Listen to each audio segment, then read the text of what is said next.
Umaakyat ng bundok si Hopper nang mapansin niya ang kakaibang kuweba sa di kalayuan. Na-curious siya at pumunta sa entrance ng kuweba, kung saan nakita niya ang isang lalaking nakatayo na may dalang lampara at may hawak na baril. Hindi siya kumikibo, ngunit nang batiin siya ni Hopper, wala siyang natanggap na tugon. Kaya pumasok si Hopper sa kuweba upang alamin kung ano ang nangyayari, ngunit hindi niya namalayan ang mahiwagang paggalaw sa hangin. Naramdaman na lang niya na may misteryosong puwersa sa kanyang harapan na pumipigil sa kanyang pag-usad. Pero hindi siya natakot, humakbang siya at nagpatuloy. Ngunit habang papalapit si Hopper, napagtanto niyang hindi talaga nakatayo lang ang lalaki. Sa halip, siya ay sumusulong sa isang slow motion. Habang sumusulong si Hopper, mas mabilis na gumalaw ang misteryosong lalaki. Ang kakaibang fenomeno na ito ay nagpatakot kay Hopper. Nang mataranta si Hopper, lumingon siya at nakita niyang kumikislap ang pasukan ng kuweba. Pagkatapos ay may biglang sumigaw ng tulong mula sa loob ng kuweba. Sa sobrang takot ni Hopper ay gusto na niyang umalis. Ngunit nang makarating siya sa pasukan ng kuweba, napagtanto niyang gabi na. Ilang minuto lang ang lumipas mula nang makapasok siya sa kuweba. Paano mangyayari ang ganitong kakaibang phenomenon? Si Hopper ay nagmamadaling bumaba ng bundok sa takot. Nang makarating siya sa kanyang truck, nakita niya itong parang inabandona ng matagal at natatakpan ng mga baging.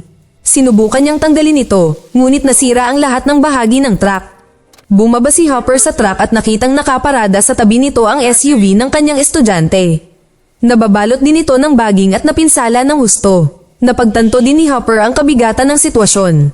Sa tingin niya ay may kinalaman ito sa kuweba. Kaya bumalik si Hopper sa kuweba upang malaman kung ano ang nangyayari. Para hindi siya maligaw sa kuweba, bawat hakbang niya, naghahagis siya ng glow stick sa lupa. Ngunit nang makarating siya sa lugar ng pabago-bagong hangin, biglang lumutang sa ere ang mga glow stick na ibinato niya. At nang subukan ni Hopper na kunin ito, nagsimula itong sumulong tulad ng misteryosong lalaki kanina.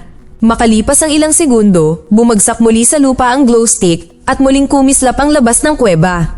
Upang mahanap ang kanyang nawawalang estudyante at malaman ang sikreto ng kuweba, nagpatuloy si Hopper ng walang pag-aalinlangan. Kalahating oras ang nakalipas, binisita siya ng mga estudyante ni Hopper. Natagpuan nila ang kotse ni Hopper sa paanan ng bundok. Sumigaw sila, ngunit hindi nila siya nakita. Nakakita sila ng lumang lubid na naiwan sa likod ng truck ni Hopper, kaya sinundan nila ang lubid at nakarating sa isang kuweba. Ang kuwebang ito ay kapansin-pansing naiiba sa pinasok ni Hopper. Nang makarating sila sa dulo ng lubid, nalaman nilang naputol ang lubid sa isang bangin. Iniisip nila na maaaring ito ang ginamit ni Hopper na lubid para bumaba sa bangin at maaaring si Hopper ay nakulong sa loob nito. Pinag-usapan nila ito at nagpasya silang bumaba ng bangin para iligtas si Hopper. Sinabihan nila ang bunso, si Furby, na bantayan ng lubid. Bumaba ang iba sa bangin gamit ang bagong lubid na dala nila. Ngunit sa kalagitnaan, nararamdaman din nila ang isang misteryosong puwersa sa hangin na pumipigil sa kanila na makapasok. Ang mahiwagang wave ay ang kaparehong naramdaman ni Hopper. Ngunit upang mailigtas si Hopper, hindi nila ito pinansin. Nang makarating silang apat sa lupa, nakakita sila ng ilang makipot na daanan. Nagpasya silang maghiwalay. Kung makarating sila sa isang dead end o mahanap si Hopper, babalik sila sa paraan kung saan sila dumaan. Ngunit hindi pa nakakalayo ang mga babae, nakarinig sila ng kakaibang ingay. Ang kadiliman sa loob ng kuweba ay sapat na upang matakot sila at ang ingay ay nakagambala sa kanilang mga plano. Nagpasya si Kara na umuwi kaagad, ngunit nang umakyat siya sa lubid, bigla itong naputol. Napabalikwas si Kara sa lupa at naspray ng kanang paa. Akala ni Taylor ay gumagawa ng kalokohan si Furby. Ginamit niya ang kanyang walkie-talkie at sinigawan si Furby. Ngunit walang sumasagot sa alinman sa kanilang mga tawag. Habang nag-uusap sila kung paano babalik sa kuweba, sa wakas ay dumating ang boses ni Furby sa walkie-talkie. Humingi siya ng tulong at sinabing nasa ibang kuweba siya. Kahit na natatakot sila na ito ay isa pang kalokohan. Ngunit si Furby lang ang tanging makakatulong sa kanila na makalabas sa kuweba. Nagpasya silang tingnan ng butas na sinasabi ni Furby. Hindi nagtagal ay nahanap na nila ang butas. Ngunit ang liwanag sa labas ng butas ay patuloy na kumikislap. Tila napakabilis ng pagsikat at paglubog ng araw. Umakyat si Jackie sa bato at natagpuan ng isang putol na lubid na nakasabit sa kuweba. Nang tumingin siya sa baba, nakita niya si Furby sa ibaba at hindi na humihinga.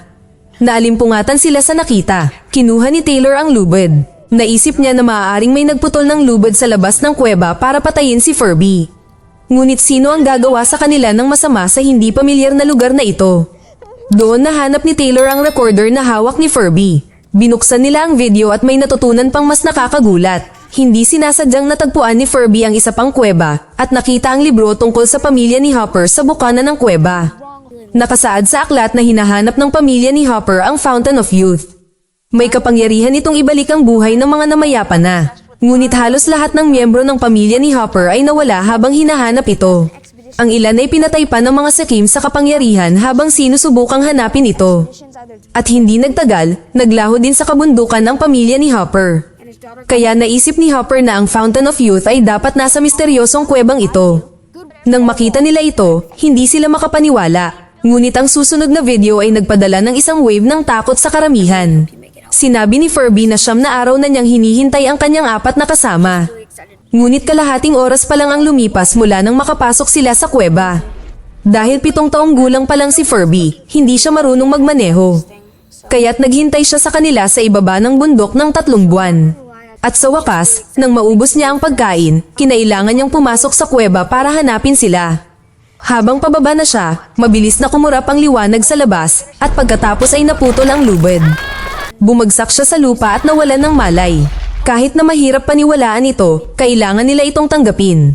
Pagkatapos mapanood ang video, nagpa siya silang umalis kaagad doon. Kaya si Jackie, ang nag-iisang rock climber sa team, ang naging tanging pag-asa nila. Ngunit nang makalabas ng kuweba si Jackie, nalaman niyang ang dating luntiang kagubatan ay naging tigang na lugar. Maging ang mga anyong lupa ay hindi na katulad ng dati. Ang lahat ay tila nagbago sa loob ng libu-libong taon. Ginamit niya ang kanyang telepono para tumawag ng tulong. Ngunit hindi siya makakuha ng signal kahit saan. At sa hindi kalayuan, isang mapangwasak na sandstorm ang patungo sa kanya. Mayroon din isang tatsulok na gusali na nakalutang sa kalangitan. Habang papalapit ang bagyo, kinailangan ni Jackie na magmadaling bumalik sa kuweba para sabihin sa kanya ang kanyang nakita. Pero hindi sila naniwala sa sinabi niya. Ayon kay Jackie, nanatili siya sa lupa nang hindi bababa sa 10 minuto. At sinabi nilang bumalik siya sa kuweba 1 segundo pagkatapos niyang umalis. Kailangang ibigay ni Jackie sa kanila ang kanyang camera. Naniwala naman sila sa sinabi ni Jackie. Kaya ang oras sa loob ng kuweba ay hindi tumutugma sa oras sa labas. Ibig sabihin ang mga naputol na lubid ay hindi gawa ng tao. Matagal na itong na-expose dahil sa mabilis na pag-usad ng panahon at nasira na dahil sobrang tagal na ang lumipas. At ang pagbabago ng liwanag sa pasukan sa kuweba ay tanda ng pagsikat at paglubog ng araw. Nang matahimik sila sa mga nalaman, biglang may naisip si Taylor na kakaiba. Hindi nasira ni Furby ang radyo nang mahulog siya, pero nasira na ang radio nang makita nila ito. Baka may iba pang dahilan sa pagkamatay ni Furby. Muli nilang binuksan ang recorder ni Furby. Hindi kaagad namatay si Furby pagkatapos ng pagkahulog. Ngunit isang misteryosong lalaki ang biglang sumulpot makalipas ang ilang minuto. Hinampas niya ng bato si Furby at tinapos siya. Nagsimula silang matakot dahil kung may mamamatay tao pa sa kuweba, kailangan na nilang umalis. Kinailangan ni Jackie na umakyat muli sa kuweba. Ngunit sa oras na ito, libu-libong taon na ang lumipas sa labas. Maaaring wala ng tao sa mundo. Habang nag-aalangan siya, biglang nahulog ang isang metal rod na may asul na ilaw at lumikit sa lupa.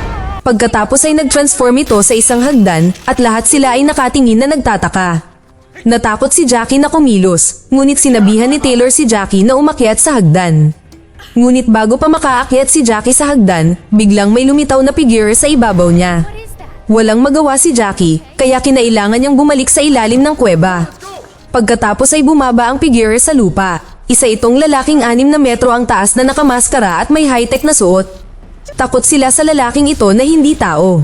Habang papalapit ito, sa likod nito ay may biglang sumulpot na baliw at inatake ito. Ngunit mayroon siyang malakas na katawan at advanced na teknolohiya at mabilis na pinatumba sa lupa ang ganid.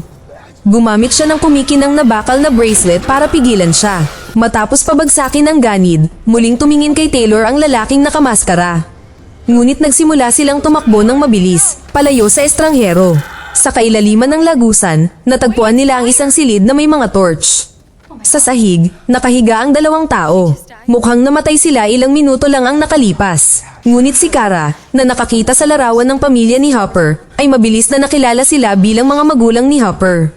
Habang sila ay naguguluhan, bigla nilang napansin ang ilang mga ganid sa malapit. Napagtanto ni Taylor na maaaring sila ang pumatay sa mga magulang ni Hopper. Nang makitang natuklasan na sila, agad na sinabi ni Taylor sa iba na tumakbo at nanatili upang pigilan ang mga ganid kahit na sila ay mas marami. Sa loob ng ilang minuto, natumba si Taylor sa lupa. Habang paulit-ulit na hinahampas siya ng bato, binawian ng buhay si Taylor. Nang marinig nila ang mga hiyawan, napatigil sila. Isinapanganib ni Jackie ang kanyang buhay sa pamamagitan ng pagbabalik sa silid. Ngunit habang nagdadalamhati siya sa pagkamatay ni Taylor, dumating din sa silid ang lalaking nakamaskara. Pero kakaiba, hindi inatake ng lalaking nakamaskara si Jackie. Sa halip, pumunta siya sa isang maliit na pool ng tubig. Kumuha siya ng tubig sa pool at naghanda ng umalis. Nang marinig niya ang iyak ni Jackie, tumalikod siya at itinapon si Jackie at inihagis ang katawan ni Taylor sa pool. Pinuntahan siya ni Jackie upang pigilan siya, pero sinenyasan siya ng lalaking nakamaskara na huminahon. Ngunit sa kasamaang palad, bumalik ang mga baliw na ganid na pumatay kay Taylor. Ginamit nila ang kanilang torch para pilitin silang lumabas ng pool. Lumabas sa pool ang lalaking nakamaskara at naghanda upang labanan ang mga ganid. Nang magsisimula na ang labanan, mahimalang nabuhay si Taylor sa pool. Marahil ang pool na ito ay ang bukal ng kabataan na hinahanap ng mga hopper. Sa pagkakataong iyon, nagawa ng mga ganid na tanggalin ang helmet ng lalaking nakamaskara. Nagmamadaling kinuha ni Jackie ang sandata at iniabot sa kanya. Sa tulong ng sandata, mabilis niyang pinatumba ang mga ganid. Pagkatapos ay bumagsak siya sa lupa, hinihingal dahil sa kawalan ng hangin. Napagtanto ni Taylor na kailangan niyang umasa sa kanyang helmet para makahinga. Ngunit sa ngayon, ang helmet ay nasira at maaaring hindi na siya mabubuhay. Bago siya namatay, binuksan niya ang projector. Lumalabas na 500 taon pagkatapos ng pagkawala nila. Dahil sa polusyon sa kapaligiran sa Earth, ang oxygen ay bumaba ng husto. Upang magparami, ang sangkatauhan ay gumawa ng isang tatsulok na lumilipad na makina. Maaari nitong dalhin ang mga tao sa Mars sa bilis ng liwanag para sa paglipat. 800 milyong taon na ang nakalipas mula nang ilunsad ang programa ng migration. Ang apat ay malinaw na walang ugnayan sa kasalukuyang sangkatauhan. Kahit na bumalik sila sa ibabaw, hindi sila makakaligtas. Habang nag-aalala sila sa kanilang buhay, natagpuan ni Taylor ang backpack ni Hopper sa hindi kalayuan. Ang dahilan kung bakit sila pumasok sa kuweba ay para hanapin si Hopper. Ngayon ay maaari na nilang ipagpatuloy ang paghahanap para kay Hopper. Kung sakaling mahanap nila siya, marahil ay malaman nila kung ano ang dapat nilang gawin. Sa isa sa mga katawan, natagpuan niya ang isang pistol sa isang katawan ng cowboy. Pagkatapos ay lumakad ng mag-isa sa mas malalim na kuweba upang hanapin si Hopper. Ngunit sa isang sanggang bahagi ng kalsada, nakita ni Taylor ang isang glow stick na itinapon ni Hopper kanina, kaya agad na sinundan niya ang mga glow stick. Ngunit sa dulo ng lagusan, ang tanging nakita niya ay isang lugar kung saan namatay ang ilang mga ganid at 2 sugatan. Hindi sila pinansin ni Taylor at nagpatuloy sa paghahanap. Hindi nagtagal ay natagpuan niya ang malubhang na sugatan na Hopper sa isang sulok. Pero hindi niya sinasagot ang mga tawag ni Taylor. Nakatingin lang siya sa harapan. Pagkatapos ay napansin ni Taylor ang isang asul na harang na naghihiwalay sa kanila. Sa loob ng harang, isang batang babae ang hinahabol ng isang ganid. Sinabi ni Hopper na ang babae ay ang kapatid na hinahanap niya. Sa loob ng hadlang, ang oras ay dumadaloy ng mas mabagal kaysa sa kasalukuyang bilis nito. Kaya ang imahe sa loob ng hadlang ay lumilitaw na static. Bukod sa kapatid na babae at sa ganid, mayroong 1,000,000 hukbo na nakikipaglaban sa mga ganid. Bagaman daan-daang milyong taon na ang lumipas, ang labanan sa loob ng hadlang ay tila ang pagsisimula pa lamang. Si Taylor ay hindi nalinlang ng mga imahe. Sinabi niya kay Hopper na ang bukal ng kabataan ay natagpuan. Dapat itong makatulong sa katawan ni Hopper na makabawi ng mabilis. Ngunit hindi makagalaw si Hopper dahil sa kanyang mga pinsala. Kinailangan ni Taylor na bumalik at humanap ng tulong. Ngunit habang inihagis nila ang katawan ni Furby sa pool, ang mga nasugatan ng mga ganid ay muling nabuhay din. Sa kabila ng panganib, ang tanging magagawa lamang ni Hopper upang pigilan sila ay gamitin ang kanyang baril. Sa harap ng hindi mabilang na mga ganid, makakatakas lamang sila sa butas at buksan ang high-tech na hagdan ng lalaking nakamaskara. Bago dumating ang mga ganid, umakyat sila sa hagdan. Ngunit napansin ni Jackie na ang butas ay may nakaharang na likido. Sa kasamaang palad, dumating din ang mga ganid. Ang tanging magagawa lang ni Jackie ay hawakan ng hindi kilalang likido, pagkatapos ay hinawakan ng hindi kilalang nilalang ang kanyang kamay at hinila siya papasok. Isang ganid ang humawak sa hagdan at aksidenteng nawala ang hagdan nang matamaan ng switch. Dahil dito, nahulog silang lahat. Maliban kay Jackie, na nasa loob ng likido, na tila sila ay nasuspinde sa oras. Pagkatapos, 3 mekanikal na baging ang unti-unting lumalabas mula sa likido at mabilis na iniligtas sila habang nahuhulog sa lupa. Pagkatapos ay lumitaw ang dalawa pang baging, patungo kay Hopper at Furby. Habang ang mga ganid ay naguguluhan, lumabas si Jackie mula sa likido na nakasuot ng full gear at sinabi sa lahat na kumapit sa mga baging. Pagkatapos ay hinila ng mga baging ang lahat sa likido, iniwan ang mga ganid na naguguluhan pa rin sa mga nangyari. Sa oras na makalabas sila sa likido, nasa isang cabin na sila. Tinanong sila ni Furby kung nasaan sila, at sa loob ng cabin, makikita nilang umalis na sila sa Earth. Nasa gitna sila ng universe, at ang mahiwagang puwersa na nagligtas sa kanila ay ang mga bagong tao na nag-evolve sa daan-daang milyong taon. Muli din nakita ni Hopper ang kanyang nawawalang magulang, kasama din ang kanyang kapatid na babae. Sa ngayon, patungo sila sa isang bagong kolonya, ang Mars, para magsimula ng isang bagong buhay. Mag-subscribe para sa higit pang mga video na tulad nito, i-on ang notification, at mag-iwan ng like para matulungan ang aming channel. Salamat sa panunood.